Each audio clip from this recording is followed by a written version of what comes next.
lang magka-uwi tayo.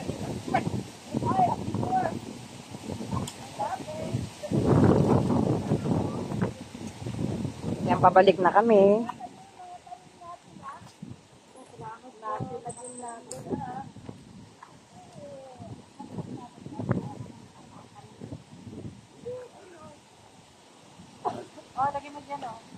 At least may makaka-advise. May makaka-advise sa akin na ano. Simple lang ang greenhouse. Para maganda rin yung talong dito. Oo, sir. Talong maganda rin dito. Ano? May tanong ako doon. Yung mga 200. Bandami 200 eggplant.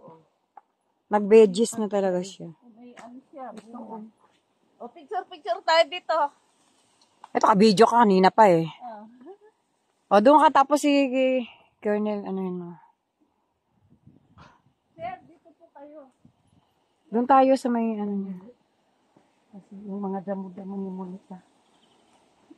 Yan, kuha kayo lahat. Ano pa yan? Yung ligaw na ampalaya. Para kasi nanay. Puno masarap po yan mga tao. Yan ba yung maliliit na ampalaya? Mga business-minded pala tayo eh. Magtitimpla na nga rin ako ng fertilizer ko eh. Tilapia. Ah, wow. Huwag ng baboy. Ano na lang, isda. Ay, tignan mo yung ano niya. Ibig sabihin, ganito gagawin ko? Oo. Nilagyan ko din ng kangkong para meron siyang shade.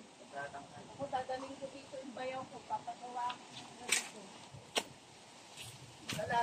Binulot ko lang yung kangkong na yun sa tabi ng daga.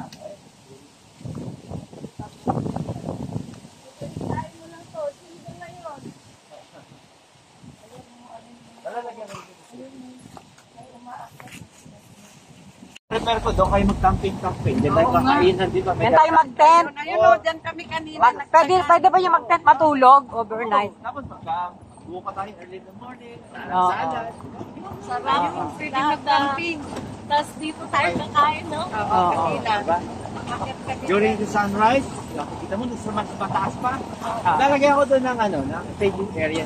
Ay, di ba may service tayo sa church yung sunrise? Oo. Manahanap tayo ng hello? Yung Easter egg. Yan, bagong pitas yung binabalatan niya, pati yung patola. Oh. Binigay sa amin ni major problem mga gulay. Ayan o. Nagbablog pa na yan. Ayan o, tingnan nyo guys. Itong ani sa probinsya. Oh. Ang tawag nito, bundok. Mula sa pinagpitasan hanggang dito sa ano. Yan.